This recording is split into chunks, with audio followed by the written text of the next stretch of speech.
नमस्कार दोस्तों, मैं हूं शिवराज और आप सुन रहे हैं हॉरर पॉडकास्ट मेरे यानी शिवराज के साथ। तो आइए बिना देरी किए आज की कहानी शुरू करते हैं। ये कहानी एक सच्ची घटना पर आधारित है, लेकिन इसमें कुछ हिस्से ऐसे हैं जो महाराष्ट्र के एक खास जगह की जानकारी देते हैं। वो जगह ऐसी है जहां भूत प्रेत और पारलौकिक घटनाओं से जुड़ी कई बातें सुनी जा सकती है, और इसी वजह से मैं उस जगह का नाम नहीं बता सकता, क्योंकि कुछ साल पहले वहां हुई घटना के बारे में लोगों ने कई सारी अफवाहें फैलाई थी, और अंधश्रद्धा निर्मूलन समिति ने भी वहां पर अंधविश्वास फैलाने वालों के खिलाफ कार्रवाई की थी, और इसलिए मैं उस जगह की ज़्यादा जानकारी यहाँ साझा नहीं करूँगा। ये कहानी एक लड़की की है। घटना के वक्त उसकी उम्र 11 या 12 साल की थी, और इसलिए ये कहानी मैं उसी के नज़रिए से सुनाने जा रहा हूँ। तो बातें हैं कहानी पर। जब मैं उस जगह पर थी तो मुझे अजीब अजीब आवाज़ें सुनाई देने लगी, जैसे कोई कह रहा हो, मैं उसे नहीं छोड़ूंगी, उसका खून पी जाऊंगी, मैं उसे जलाकर मार डालूंगी, जब तक मैं उसे ख़त्म न कर दूं मुझे मुक्ति नहीं मिलेगी, बदला लिए बिना मैं नहीं जाऊंगी। ये सब बातें घुटी हुई घरघराती आवाज़ में आसपास भागती हुई महिलाएं और लोग बोल रहे थे। वो इतनी अजीब और डरावनी आवाज़ें थी कि मेरे पूरे जिस्म में सिहरन दौड़ गई। मेरे सामने औरतों और मर्दों की एक भीड़ थी जो भागती नजर आ रही थी। उनका रूप इतना अजीब और डरावना था कि किसी की भी रूह कांप जाए। औरतों के बाल खुले और बिखरे हुए थे, माथे पर सिंदूर की जगह लाल खून बह रहा था। किसी का सिर फटा हुआ, किसी का हाथ टूटकर लटक रहा था, किसी की आंखें पूरी सफ़ेद तो किसी की आंखों में खून भरा हुआ था। कईयों के बालों में खून जमकर सूख चुका था। उन्हें देखकर साफ समझ आ रहा था कि उन पर कोई असुरी शैतानी ताकत सवार है। रात से भर में धूल के गुबार उठ रहे थे। हर कोई अपनी जान बचाकर भाग रहा था। किसी के बाल खून से चिपके हुए थे तो कोई अपने ही बाल नोच रहा था, कोई अपने ही सीने और सिर पर मुक्के बरसा रहा था। कुछ तो इतनी जोर से चीख रहे थे कि सुनने वालों के कान फट जाए। कोई किसी पर झपट कर उसके मांस में दांत गड़ा रहा था। कई लोग खून से सने हुए गिरकर तड़प रहे थे, और उनके ऊपर से बाकी लोग बेरहमी से भाग रहे थे। जिंदा इंसानों की वो भीड़ एक दूसरे को रौंदती काटती आगे बढ़ रही थी। ये नज़ारा बिल्कुल किसी ज़ॉम्बी फिल्म जैसा था, लेकिन मैं इसे अपनी आंखों से देख रही थी। पत्थरों की सीढ़ियों से औरतें मर्द अंधाधुंध नीचे कूद रहे थे, जैसे वो खुद अपनी मौत को गले लगा रहे हो। उनकी आंखें लाल इतनी खून से भरी थी कि सामने वाला तुरंत मिट जाए। और तब मैं एक पत्थर के पास छुपकर कोने में बैठी थी, अपनी माँ को ढूंढ रही थी, लेकिन मुझे मेरी माँ कहीं दिखाई नहीं दी। मैं घबराई हुई आवाज़ में माँ माँ कहकर पुकार रही थी, मगर इस शोर में मेरी आवाज़ उसके कानों तक पहुंची भी या नहीं पता नहीं। तभी अचानक पीछे से एक भारी भरकम औरत आ गई और उसने मुझे जोर से पकड़ लिया। एक पल को मुझे लगा कि वो मेरी माँ है, लेकिन उसके शरीर से आती सड़ी गली गंध और उसके गूंथे जटा जैसे भारी बाल मेरे चेहरे से टकरा गए और मेरा पूरा शरीर कांप गया। मैंने उसे धक्का देकर छुड़ाने की कोशिश की, लेकिन उसकी पकड़ लोहे जैसी मजबूत थी। उसने अपने नाखून मेरी पीठ में गाड़ दिए। तभी भीड़ में से किसी ने टक्कर मारी और उसकी पकड़ ढीली हुई। पकड़ ढीली होते ही मैं किसी तरह छूटकर भीड़ में घुस गई और पागलों की तरह दौड़ पड़ी। दौड़ते दौड़ते मैंने एक बार पीछे मुड़कर देखा, और वो चेहरा, वो भयानक चेहरा मैं जिंदगी भर भूल नहीं पाऊंगी। बहुत ही अजीब, बहुत ही डरावना। शरीर से कई ज्यादा बड़ा सिर, बालों की गठरी जैसे 10-20 किलो वजन की थी। उन बालों से बहता खून धाराओं में टपक रहा था। सिर पर बड़ा सा खुला जख्म था, आंखें लाल जलती हुई, जिनमें किसी जानवर जैसी भूख और पागलपन चमक रहा था। काले फटे होठ, बाहर निकले हुए नुकीले दांत, और उस सब के बीच एक शैतानी पागलपन भरी मुस्कान। वो चेहरा देखते ही मेरी सांसें अटक गई। मैं फिर से भागने लगी तो मेरा पैर फिसल गया और मैं पास के पत्थर से टकराकर नीचे गिर पड़ी। सिर में चोट लगी, दिमाग सुन्न हो गया, आंखों के सामने अंधेरा छा गया और मैं वहीं गिर पड़ी। जब आंखें खुली तो मैं शायद अस्पताल जैसे किसी जगह में थी। चारों ओर अफरा तफरी मची थी। कोई स्ट्रेचर घसीट रहा था, कोई खून से लथपथ कपड़े दबाकर खड़ा था। मेरे पास पापा और चाचा खड़े थे। मुझे होश आते ही वो दौड़कर मेरे पास आ गए। उठने ही लगी थी तो उन्होंने इशारे से मुझे पड़े रहने को कहा, लेकिन आंखें खुलते ही वही चेहरा फिर से मुझे नजर आने लगा। लाल जलती आंखें, फटे होठ और वो शैतानी मुस्कान। मेरे पूरे बदन पर रोमांच खड़ा हो गया, सांसें एक गले में अटक गई, मेरा शरीर थरथराने लगा, सब धुंधला नजर आने लगा। बस वही चेहरा मुझे साफ दिख रहा था। पापा ने मेरी हालत देखी और तुरंत डॉक्टर को बुलाया। डॉक्टर ने आकर मेरी जांच की और एक अजीब सी बात कही। उन्होंने मेरे हाथ में देवी की एक छोटी सी मूर्ति रख दी और वो बोले, इसे हाथ में पकड़ो, 2 मिनट तक मूर्ति को देखती रहो। मुझे कुछ समझ नहीं आया। शोर शराबा इतना था कि मुझे उनकी आवाज साफ सुनाई नहीं दी, लेकिन फिर पापा ने मेरे कान में आकर वही बात दोहराई।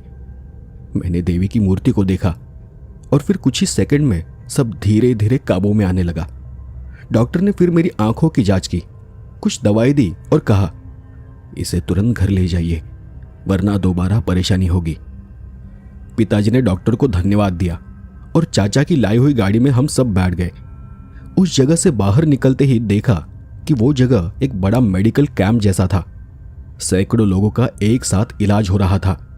किसी की आंखें फटी हुई, किसी का हाथ टूटा तो कोई खून में लथपथ पड़ा था और उन्हीं में मैं भी थी। बस मैं थोड़ी होश में थी। गाड़ी आगे बढ़ी तो मेरी नज़र पहाड़ की तरफ चली गई। पहाड़ पर अब भी काले घने धुएं के गुबार आसमान में उड़ रहे थे। चारों तरफ सिर्फ खून ही खून था। जमीन पर हर जगह खून के छींटे, जगह जगह जली हुई लाशें वो अब भी वही पड़ी थी। कहीं कहीं तो कपड़े भी पहचान में नहीं आ रहे थे और उन कपड़ों में लिपटे हुए वो मृत शरीर दिख रहे थे।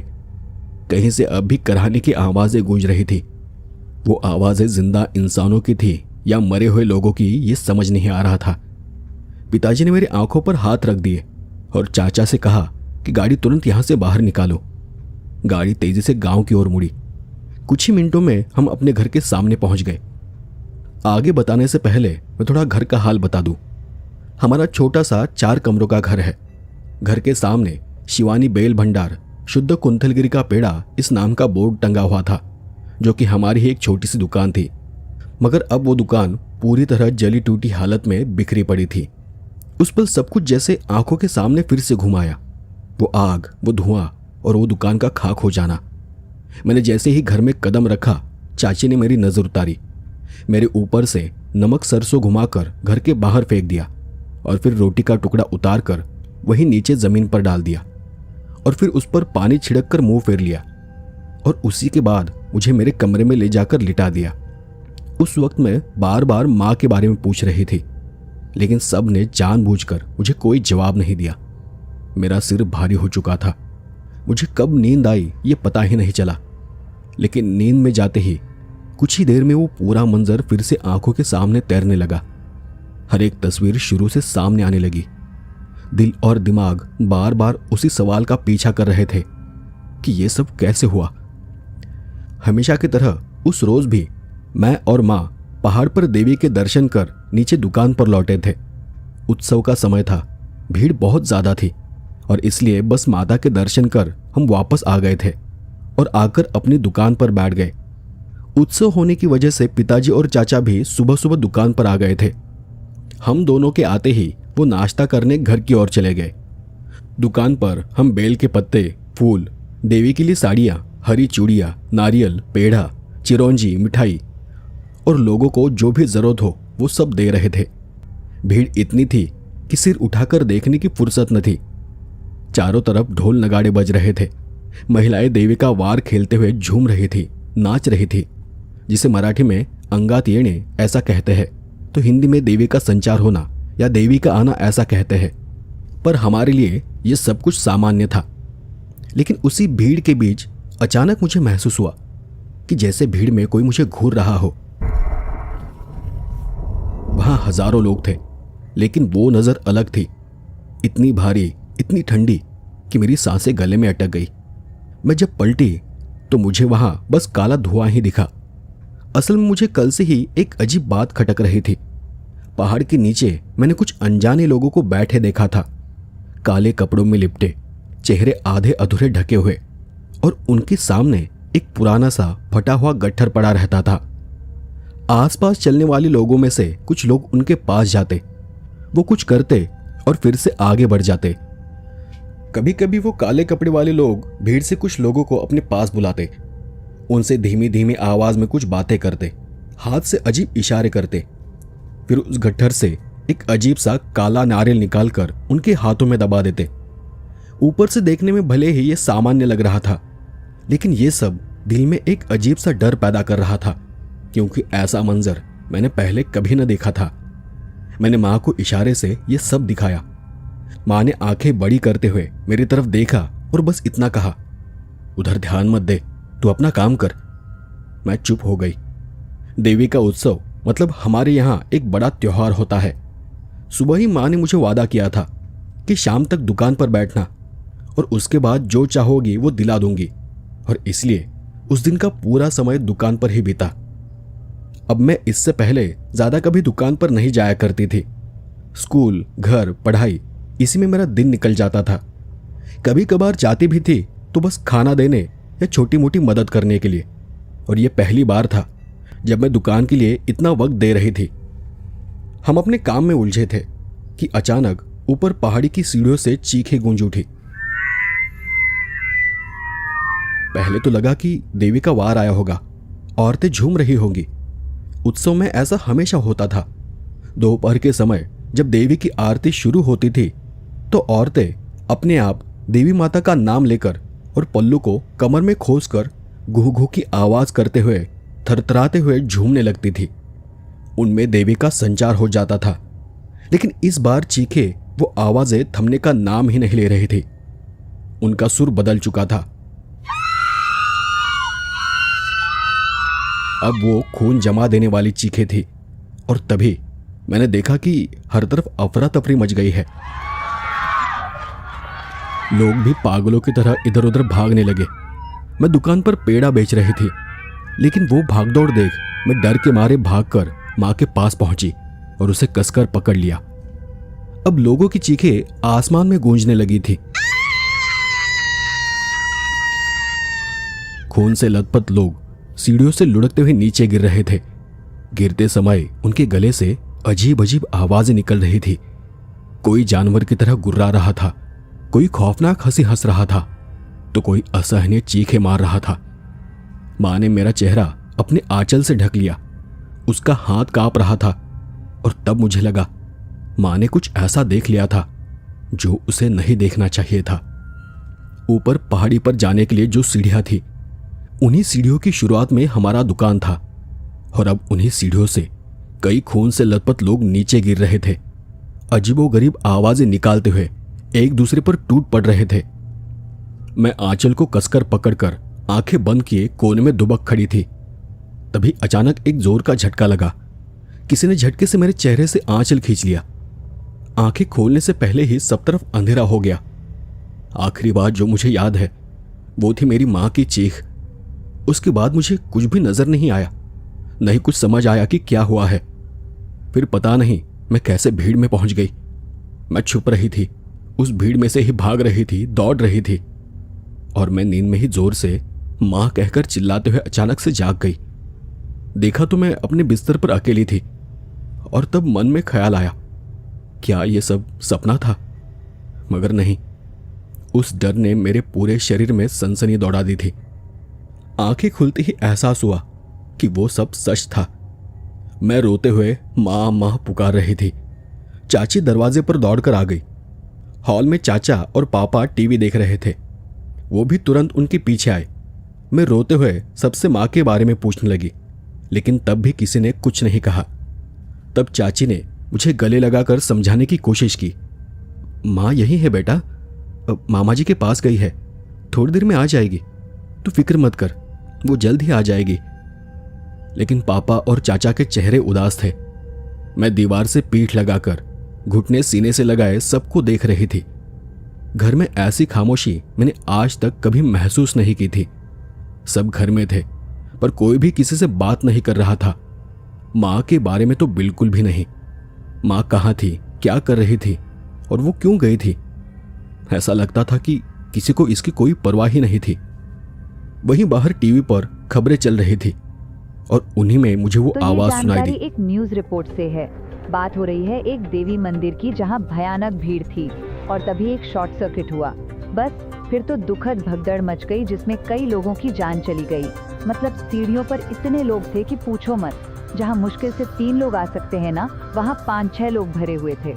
अब दिक्कत ये हुई कि जो लोग नीचे उतरना चाह रहे थे उनका रास्ता सीढ़ियों पर पहले से खड़ी भीड़ ने रोक दिया और वहीं सब गड़बड़ हो गया। मैं उठकर टीवी पर वो सारा मंजर देखने लगी। कुचले जाने से उनकी वहां का दृश्य डरावना था। मंदिर से उतरते श्रद्धालु, आंखों में खौफ, सीढ़ियों पर बिखरे शव, पैरों में उलझकर गिरे लोग, बच्चों का एक सा रोना। और तब दूसरी चैनल पर दिखाया जा रहा था कि घायलों को मदद पहुंचाना कितना मुश्किल हो रहा है। ऊपर से अचानक बरसात ने हालात और बिगाड़ दिए थे। तपती गर्मी में ऐसी बारिश, ये अपने आप में अजीब बात थी। ये सब सुनकर मुझे माँ की याद आने लगी।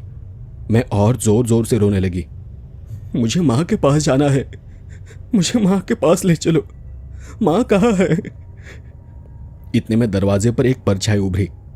पहले धुंधली, फिर धीरे धीरे साफ हुई। वो हमारे गांव के पुजारी गुरव चाचा थे। वो दौड़ते हुए आए थे। उनकी सांस फूल रही थी।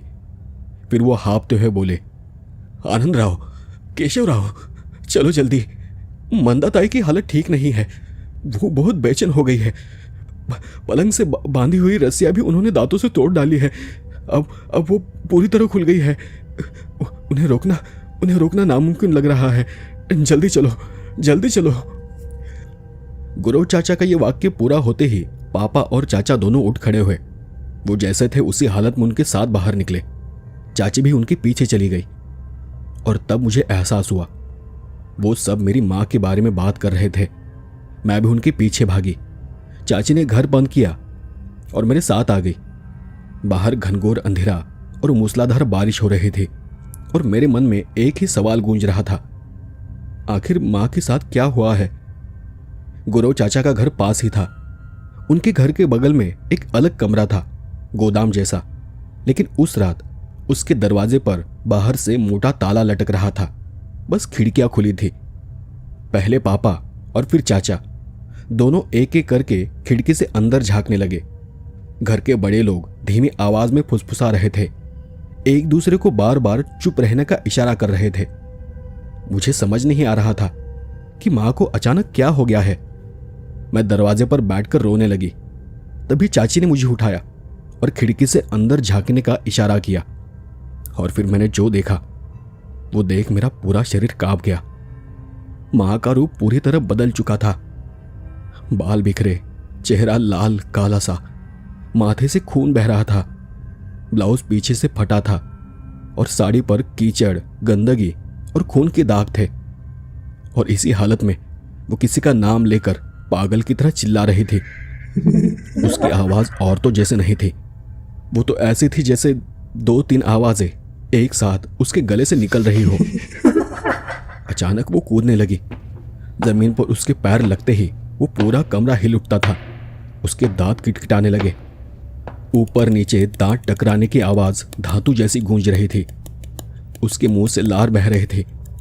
हर छलांग में वो खुद को दीवार से पटकती और फिर गुर्राने लगती। उसके गले से आता गहरा, घरघराता और जानवर जैसा गुर्राहट भरा स्वर। वो बहुत ही अजीब और डरावना था। मैं रोते हुए चीख पड़ी, मां, मां।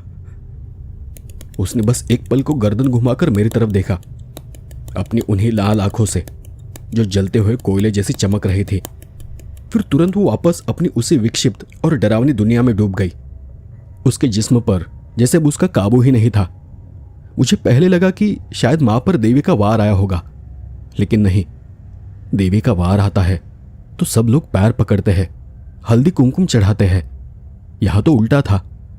मां को कमरे में कैद करके रखा गया था और कोई भी उसके पास जाने की हिम्मत नहीं कर रहा था।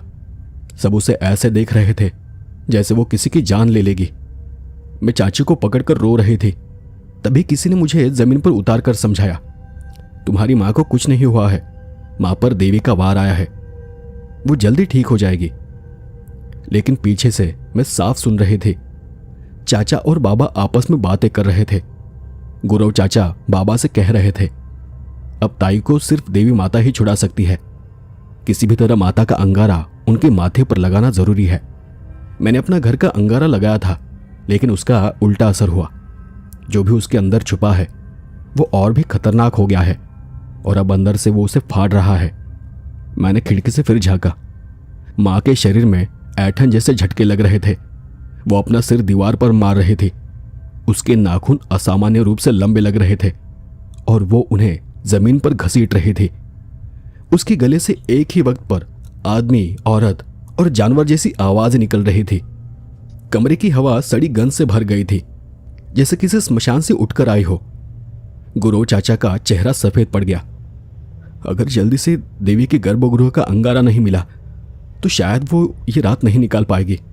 सुबह तक अगर हमने कुछ नहीं किया तो वो पूरी तरह उनके कब्जे में चली जाएगी। लेकिन अंगारा लाना आसान नहीं था। देवी के मंदिर की ओर जाती सीढ़ियों पर ही अफरा तफरी मची थी और इसलिए पुलिस ने मंदिर बंद कर दिया था।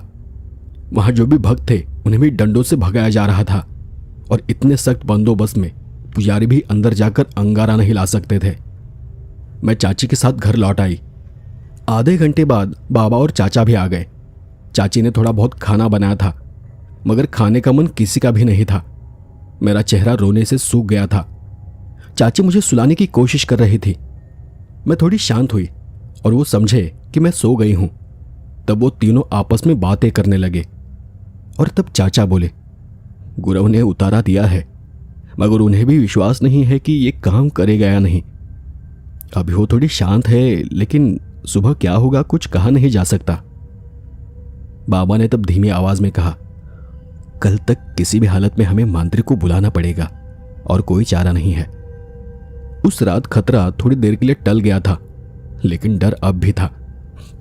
दिन भर की हुई घटनाओं में से कुछ बातें मेरे कानों पर पड़ी थी और वो बातें आज मुझे समझ आती है, पर उस वक्त इतनी समझ नहीं थी। असल में जिन अजीब काले कपड़ों वाले लोगों को मैंने देखा था और जिन्हें मैं मां को दिखा रही थी, वो सब मांत्रिक थे। घर की समृद्धि और पैसे की लालच में वो चेड़े बेचते थे। चेड़े यानी मांत्रिक स्मशान में साधना करते और कई अतृप्त आत्माओं को लालच देकर नारियल में कैद करते हैं। फिर उसी नारियल को देवी के चरणों में चैत्र पूर्णिमा पर लगाना होता है। ये उनका धंधा था। लाखों के सौदे होते थे। फिर उस नारियल को यानी चेड़ा घर में ले जाकर छुपा कर रखना पड़ता है ताकि उस पर किसी की नजर ना पड़े। लेकिन उस दिन भीड़ बहुत ज्यादा थी। हजारों लोगों के हाथ में चेड़े थे। अचानक कोई अफवाह फैली और वहां पर भगदड़ मच गई। लोगों के हाथों से चेड़े नीचे गिर पड़े। कुछ घाटी में लुढ़क गए, कुछ पत्थरों से टकराकर वहीं पर फूट गए और वो चेड़े जैसे ही जमीन से टकराए, अंदर की कैद आत्माएं आजाद हो गई। देवी के मंदिर के बाहर ही कई आत्माएं मुक्त हो गई थी और उन शैतानी गुस्सेल आत्माओं ने लोगों के शरीर पर कब्जा करना शुरू कर दिया। वो सारे लोग जंगली जानवरों की तरह एक दूसरे पर टूटने लगे और उन्हीं रक्त पिपासु आत्माओं के जाल में मेरी मां भी फंस गई थी। मैं तब हॉल में सो रही थी। चाची ने मुझे उठाकर अंदर के कमरे में लिटाया। बाबा और चाचा हॉल में ही लेटे थे और फिर मेरी आंख लग गई और अचानक पता नहीं कब मैंने खुद को पहाड़ पर पाया। आसपास घना अंधेरा छाया हुआ था। बादल इतने नीचे थे कि हाथ बढ़ाओ तो भी छू सको। दुकान के पास भीड़ थी। अजीब सा शोर और तनाव भरा माहौल था।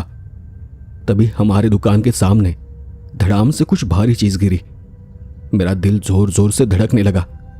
नजर उठाकर देखा तो पूरा जिस्म सिहर उठा। 50 के ऊपर की उम्र का एक तृतीयपंथी जमीन पर मरा पड़ा था। उसके माथे पर राख और तिलक के सफेद दाग थे। बालों की जटाएं सर्प के कुंडल की तरफ फैली थी।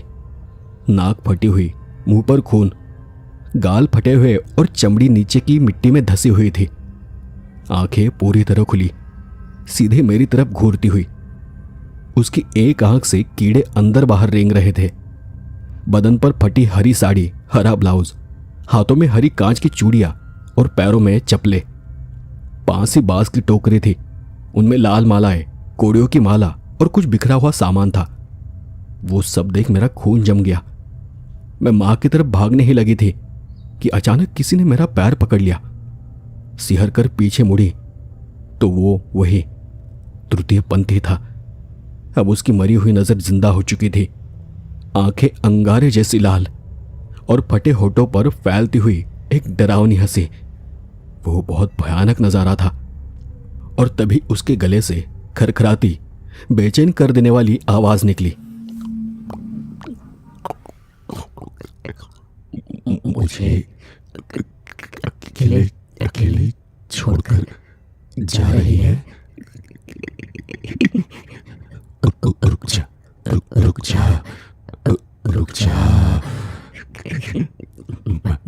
मैं भी तेरे साथ साथ आना चाहती हूँ। मैं घबरा कर पाँव छुड़ाने लगी। लगा जैसे किसी ने मेरे पैर कस दिया हो। मैं चीखना चाहती थी, चिल्लाना चाहती थी, लेकिन आवाज मेरे मुंह से बाहर नहीं आ रही थी। बस मेरे कानों में मेरी ही चीखें गूंज रही थी। और मेरे चारों तरफ भीड़ में मौजूद सारे लोग अचानक गायब हो गए। अब सिर्फ मैं और वो। मुझे बचाने के लिए वहां कोई भी नहीं था। अचानक एक हल्की आवाज मेरे कानों पर पड़ी।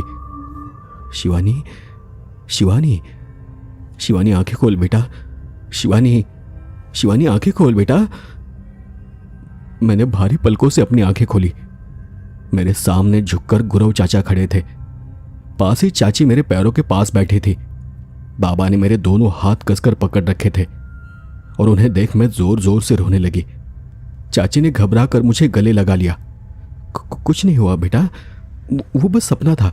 तुझे कुछ नहीं हुआ है। शांत हो जा, शांत हो जा शिवानी। लेकिन मुझे अब भी यकीन नहीं हो रहा था।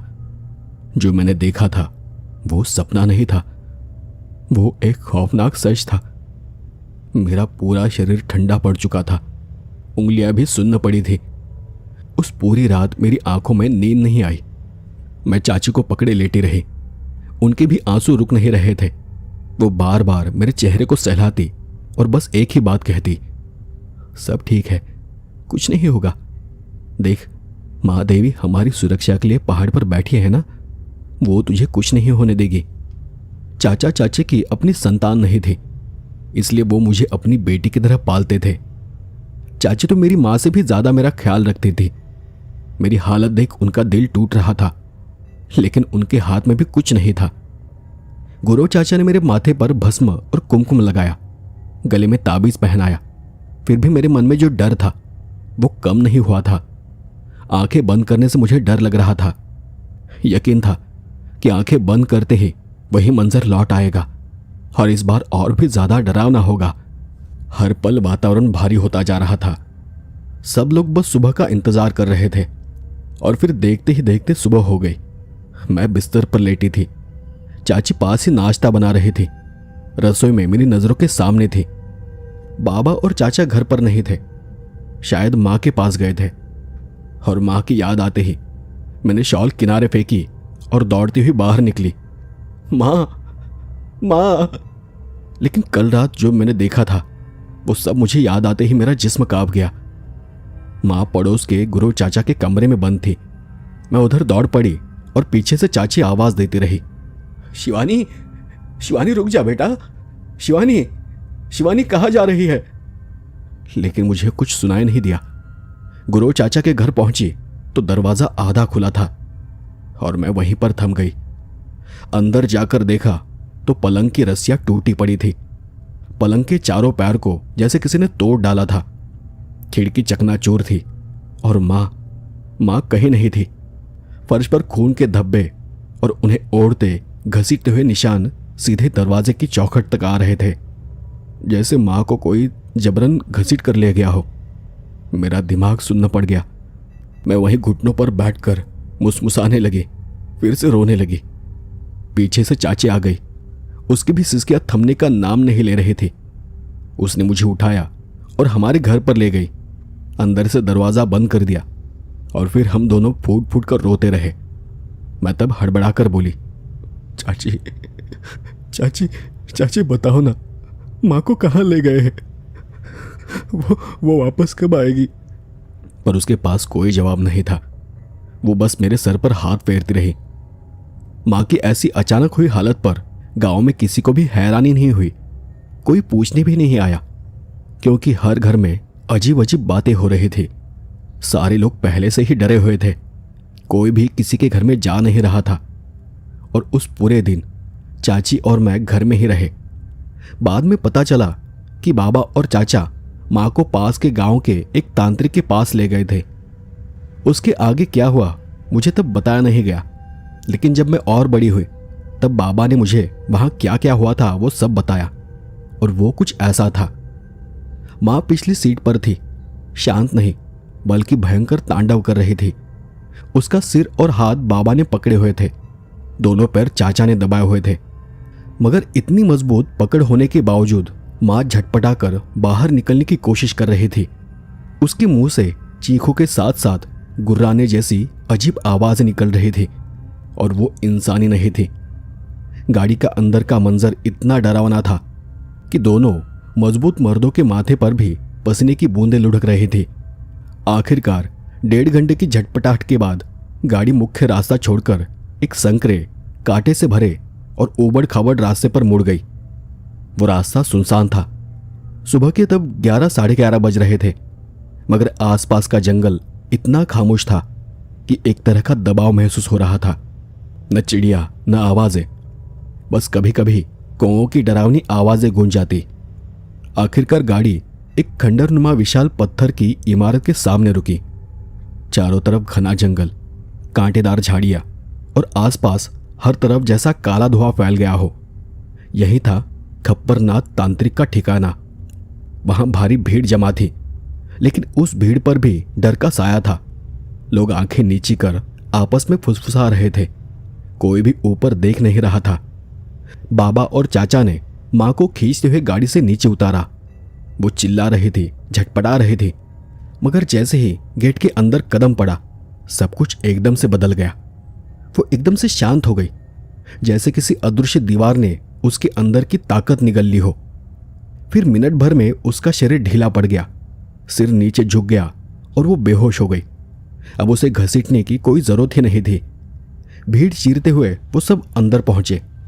धुएं से काली पड़ी दीवारें, जले पत्तों की गंध और टिमटिमाती मोमबत्तियों का उजाला लिए वो एक तहखाना था। अंदर के कमरे में खप्परनाथ तांत्रिक बैठा था।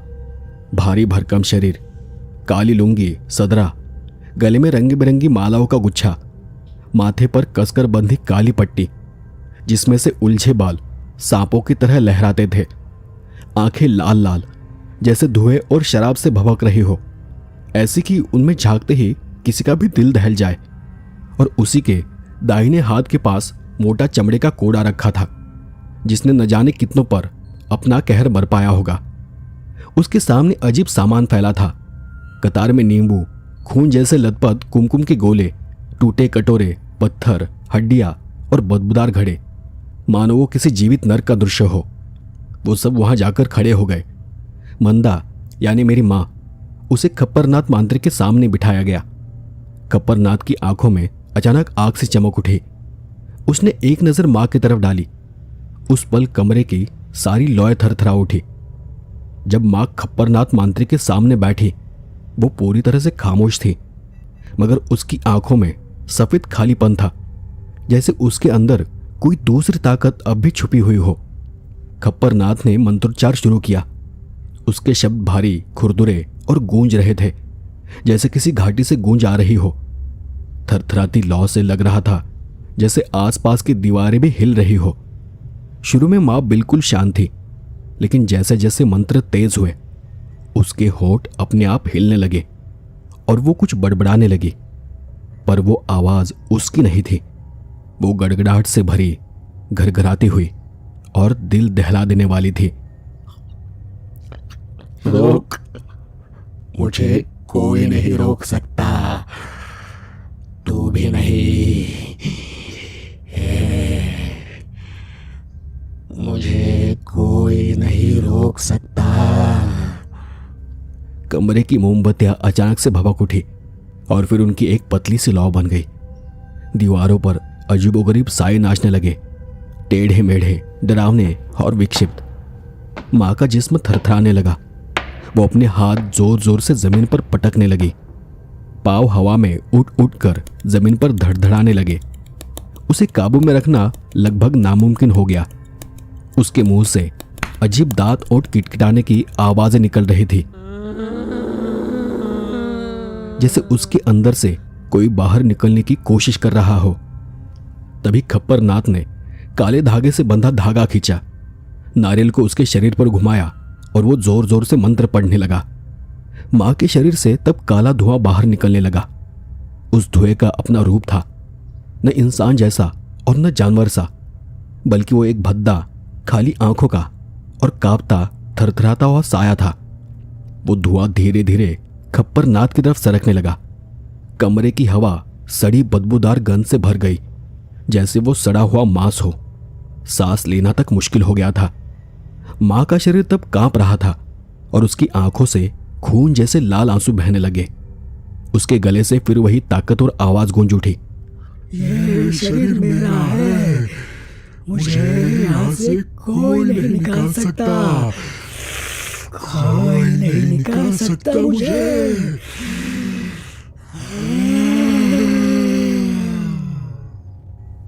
खप्पर नाथ ने चमड़े का कोड़ा उठाया और उसे जमीन पर दे मारा। उसकी गूंज इतनी भयानक थी कि सबने अपने कान दबा लिए। उस आवाज से धुआं सिमटने लगा, मगर उसी वक्त मां के मुंह से ऐसे चीख निकली कि दीवारें कांप उठी। उसका शरीर अचानक हवा में ऊपर उठा और वो जोर से जमीन पर गिरा। खप्पर नाथ ने सामने पड़ा नारियल उसके शरीर से घुमाते हुए अंगारों से भरी आग में फेंक दिया और उसी वक्त वो धुंधली परछाई चीखते हुए पीछे हट गई, जैसे उस परछाई में दरारें पड़ गई हो। मां बेहोश होकर गिर पड़ी। उसकी सांस उखड़ी हुई थी, लेकिन चल रही थी। कमरे में अब बस जलते मांस की बदबू, फुसफुसाते स्वर और ठंडी कांपती हवा फैली थी। खप्पर नाथ की आंखों में अब भी लाल ज्वालाएं चमक रही थी। उसने ठंडी आवाज में कहा, छूट गई, बच गई तुम्हारी औरत, अब ले जाओ इसे। उसने बाबा से कहा कि मंदा को घर ले जाए, मगर चाचा को वहीं रोक लिया था। क्यों, ये कोई समझ न सका। हवा में अब भी अजीब सी आवाज गूंज रही थी। आखिरकार खप्परनाथ मांत्रिक ने इशारा किया कि मंदा अब मुक्त है और इसी उम्मीद पर बाबा और चाचा उसे लेकर घर की तरफ लौट पड़े।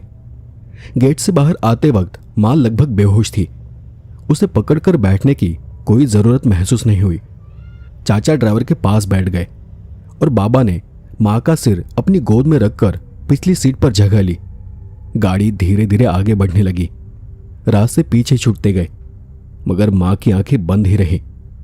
जैसे ही गाड़ी उस जगह से थोड़ी दूर चली गई, मां के शरीर में हल्की हरकत होने लगी। ऊबड़ खाबड़ रास्ता छोड़कर गाड़ी जब मेन रोड पर आई, तभी अचानक बाबा की जांघ में जैसे आग का झटका सा लगा। उन्होंने नीचे देखा तो मां का चेहरा पूरी तरह बदल चुका था। उसकी आंखें पूरी तरह खुली थी और उनमें अजीब नुकीली ज्वाला जल रही थी। उस खाली मगर डरावनी नजर ने बाबा के सीने में भी डर भर दिया। बाबा चिल्ला उठे। ड्राइवर ने गाड़ी रोक दी और चाचा पीछे आकर देखने लगे। मां तब शांत पड़ी थी, मगर उसके शरीर की गर्मी आग जैसी थी।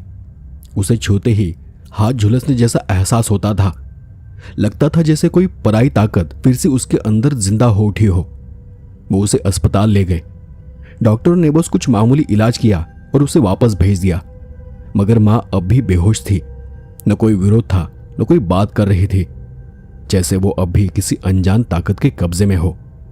और उस वक्त तक घर पर मैंने चाची को बहुत तंग कर रखा था, मगर ये अंधेरी दुनिया और वहां जो कुछ भी हो रहा था वो मेरी मासूम समझ से बाहर था। शाम के 7 बजे गाड़ी घर के सामने पहुंची। गाड़ी देखते ही मैं मां आ गई ऐसा कहते हुए दौड़ पड़ी। एक भोली उम्मीद से मैं उस चौखट को पार कर उसकी बाहों में जाने ही वाली थी कि तभी किसी ने मुझे जोर से पीछे खींच लिया। मुझे समझ न आया कि चाची ने ऐसा क्यों किया। फिर चाची गुस्से से बोली, रुक, 5 मिनट थम जा, पहले विधि होगी, फिर मां से मिलना। चाची ने बाहर से आने वालों की पहले नजर उतारी फिर उन पर से नमक सरसों घुमाया, फिर रोटी का टुकड़ा घुमाकर आंगन के कोने में फेंक दिया और उस पर पानी डाल दिया। पीछे जो हुआ उसने सबको हिलाकर रख दिया। वो ताज़ा रोटी का टुकड़ा पल में काला पड़ गया। अचानक उसमें धुआं उठने लगा, पानी की बूंदें भाप में बदल गई और देखते ही देखते वो टुकड़ा राख बनकर उड़ गया। किसी ने पीछे मुड़कर नहीं देखा। सभी घर में आ गए, लेकिन घर के अंदर एक अजीब ठंडी खामोशी छा गई थी। माँ को अंदर के कमरे में ले जाकर लिटा दिया गया। मैं उसके पास मंडराती रही, मगर उसका बुखार अब भी उतरा नहीं था। मुझे कमरे से बाहर निकाल दिया गया। मुझे यह बहुत बुरा लगा और तब मेरी आंखें भर आई, लेकिन मुझे कहाँ पता था कि वो सब माँ का ख्याल रख रहे थे। और तब सबके चेहरों पर कुछ सुकून सा था। सबने देर रात को खाना खाया। मैं जिद करती रही कि मुझे माँ के पास सोना है, मगर चाची ने मुझे मना कर दिया। उसने मुझे अपने कमरे में सुला लिया। बाबा और चाचा तब हॉल में सोए थे। चाची मुझे बार बार समझा रहे थे, कल तुम्हारी माँ बिल्कुल ठीक हो जाएगी, फिर जितना चाहे उससे बात कर लेना, आज की रात उसे आराम करने दो। मांत्रिक खप्परनाथ ने माँ को रक्षा सूत्र बांधा था और उसकी वजह से जो भटकती आत्मा उसके अंदर थी वो चली तो गई थी, लेकिन उसका कुछ अंश अब भी उसमें बाकी था और जो हिस्सा उसके अंदर घुसना चाहता था उसे वो सूत्र रोक रहा था। मांत्रिक ने कहा भी था कि सुबह तक वो अंश भी पूरी तरह खत्म हो जाएगा, मगर आज की रात हमें पहरा देना होगा। शायद यही बात चाचा को बताई गई थी, क्योंकि सब बिस्तर पर लेटे तो थे, फिर भी जाग रहे थे। और वो वक्त आ ही गया। सब लोग गहरी नींद में थे कि रात के ठीक 1 बजे अचानक दरवाजे पर दस्तक होने लगी। 1 बार, 2 बार, 3 बार। वो दस्तक इतनी भारी थी कि जैसे लकड़ी पर नहीं, किसी लोहे पर चोट लग रही हो। सब उठकर बैठ गए और वो सबने देखा, पर चाचा और बाबा दरवाज़ा खोलने नहीं गए। मैं भी हॉल में जाकर देखने लगी, मगर कोई भी आगे बढ़कर दरवाज़ा खोलने की हिम्मत नहीं कर रहा था। मैं वहीं खड़ी दरवाजे पर घूर रही थी। बाहर से किसी के बेसब्र कदमों की धमक आ रही थी। उन कदमों में बंधे घुंघरों की खनक एक साथ गूंज रही थी, इतनी तेज कि घर की दीवारें हिलने लगी। चाची और मुझे कुछ समझ नहीं आ रहा था, लेकिन बाबा और चाचा के चेहरों पर एक धुंधली सी डर की लकीर साफ नजर आ रही थी, जैसे उन्हें पहले से अंदाजा था कि यह क्या है। दरवाजे पर जो कोई था उसने दस्तक देना बंद कर दिया। सबको लगा कि वो चला गया होगा, लेकिन यह धोखा निकला, क्योंकि माँ जिस कमरे में लेटी थी उस कमरे की खिड़की अचानक जोर जोर से थरथराने लगी। माँ का जिस्म कांपने लगा, उसका पूरा बदन अकड़ गया, पलकों के नीचे सफेद आंखें दिखने लगी। खिड़की तब इतनी जोर से हिल रही थी कि लगता कि अभी टूटकर बिखर जाएगी। जैसे भी हो, बाहर की वो चीज अंदर घुसना चाहती थी। घर के लाइट्स पागलों की तरह बार बार बंद चालू होने लगे। एक पल को रोशनी तो दूसरे पल अंधेरा, और अंधेरा होते ही बाहर से आती वो पायल की कड़कड़ाहट, चूड़ियों के आपस में टकराने की वो भयानक आवाज, वो और भी तेज हो जाती थी। बात बिल्कुल साफ थी, वो जो कुछ भी था वो माँ के शरीर में वापस दाखिल होने के लिए तड़प रहा था। और आज की रात असली इम्तिहान की रात होने वाली थी। तभी अचानक घर भर में एक गहरी खुरदुरी और गुर्राहट गूंज उठी, इतनी डरावनी कि मेरी सांसें तेज हो गई और मैं चाची से चिपक कर बैठ गई। वो आवाज बाहर से नहीं, घर के अंदर से ही आ रही थी। बाहर खिड़की से सटी हुई वो धुंधली विकृत परछाई अब भी हंगामा कर रही थी, लेकिन अब अंदर से भी कोई उसे जवाब दे रहा था। पूजा घर के पास रखे दिए की मध्यम रोशनी में हमने साफ देखा, वो आकृति कोई और नहीं बल्कि मेरी माँ थी। माँ का शरीर टूट टूट कर झटके खा रहा था, आंखें पूरी खुली, अजीब सी काली पड़ चुकी थी, होठों पर झाग था। उसके गले से वही खुरदुरी और गुर्राहट निकल रही थी, जैसे बाहर की आत्मा और अंदर फंसी हुई ताकत का वो अंश आपस में बातें कर रहा हो। बाबा और चाचा झपट कर मां पर काबू पाने की कोशिश करने लगे। उन्होंने उसके हाथ और पांव कसकर पकड़ लिए, लेकिन माँ के शरीर में जो ताकत थी वो इंसानों से कई ज्यादा थी। वो कांप रही थी, झटके दे रही थी, और तब ऐसा लग रहा था कि वो पकड़ छूट जाएगी। दोनों के चेहरों से पसीना टपकने लगा था। गड़गड़ाहट इतनी बढ़ गई कि जैसे पूरे घर में साए घूम रहे हो। दीवारें कांप रही थी, खिड़कियां बज रही थी, दरवाजे पर कोई फिर से चोट कर रहा था। बाहर से चूड़ियों की खनक, पायल की आवाज और छत पर दौड़ते पैरों की धमक। वो सब कुछ इतना साफ था कि हमारे पैरों के नीचे जमीन कांप रही थी। अचानक चाचा को कुछ याद आ गया। उन्होंने जल्दी से दीवार पर टंगे शर्ट से एक छोटी सी पुड़िया निकाली। बिना देर किए उन्होंने वो माँ के माथे पर रगड़ दी और दूसरी खिड़की पर फेंकी। तुरंत ही एक अजीब धुआं उठने लगा। माँ ने सिर झटका और उसके मुंह से एक भयानक चीख निकली, जैसे दो आवाजें एक साथ बाहर आई हो, और उस चीख से रोंगटे खड़े हो गए। मगर फिर भी माँ धीरे धीरे शांत हो गई। उसका बदन ढीला पड़ गया, आंखें बंद हो गई और वो भारी सांसें लेते हुए शांत पड़ी रही। लेकिन बाहर का हंगामा खत्म नहीं हुआ था। साफ लग रहा था कि कोई घर के चारों तरफ घूम रहा है। कभी खिड़कियां हिलती, कभी दरवाजे पर भयंकर चोट पड़ती। बीच बीच में छत पर कूदने की आवाज इतनी तेज गूंजती कि लगता कि कोई भारी चीज ऊपर से गिराई जा रही हो। टीन की छत खड़खड़ाने लगी, जैसे किसी लोहे के शरीर ने उसे पटक पटक कर तोड़ने की कोशिश की हो। और ये तांडव पूरी रात चला। लेकिन घर के अंदर बने सुरक्षा के घेरे के कारण रक्षा सूत्र और पुड़िया की असर की वजह से कोई अंदर दाखिल नहीं हो पाया। सुबह होते ही धीरे धीरे सब शांत होने लगा। आवाजें थम गई, खिड़कियां शांत हो गई, छत पर जो दबाव था वो भी गायब हो गया। सबने चैन की सांस ली। लेकिन घर का मंजर खौफनाक था। माँ हॉल में बेजान पड़ी थी। उसका चेहरा एक ही रात में बूढ़ा लगने लगा था। आंखों के नीचे गहरे काले घेरे बन चुके थे। चेहरा पीला और निस्तेज था, लेकिन उसकी सांसें अब सामान्य चल रही थी। उसका बुखार उतर चुका था। जब सुबह हुई तो पहली रोशनी के साथ ही बाबा ने बिना कुछ सोचे अपनी चप्पलें पहन ली और वो सीधे गांव की देवी के मंदिर पहुंचे। वहां से सिंदूर ले आए और उसे घर के देवघर में रखा और मां के माथे पर लगाया। और उसी पल सब कुछ जैसे बदल सा गया। मां एकदम से शांत हो गई। उसका चेहरा भी बदलने लगा। ऐसा लगा जैसे उस सारी ताकत ने आखिरकार हार मान ली हो। आज भी जब हम सब मिलकर बैठते हैं और इस घटना की चर्चा होती है तो हर किसी के शरीर में सिहरन दौड़ जाती है। हमारे रोंगटे खड़े हो जाते हैं। मां ने जो सहा वो हमें याद आते ही हमारा दिल कांप उठता है। लेकिन आखिरकार जगदम्बा की कृपा और माँ बाबा की सेवा की वजह से हमारी देवी माता ने हमारा घर टूटने से बचा लिया था। तो दोस्तों, ये थी आज की कहानी। आपको ये कहानी कैसी लगी मुझे कमेंट कर ज़रूर बताएं। और आपको कहानी अच्छी लगती है तो वीडियो को लाइक और शेयर ज़रूर करें, और लाइक के साथ साथ उसे हाइप भी कर दें। और जल्द ही मैं थोड़ा लाइव आने वाला हूँ, क्योंकि मुझे एक चीज़ के बारे में आप लोगों से बात करनी है। तो आज के लिए बस इतना ही। मिलते हैं अगले एपिसोड में ऐसे ही किसी डरावनी कहानी के साथ। तब तक के लिए धन्यवाद और शुभ रात्रि।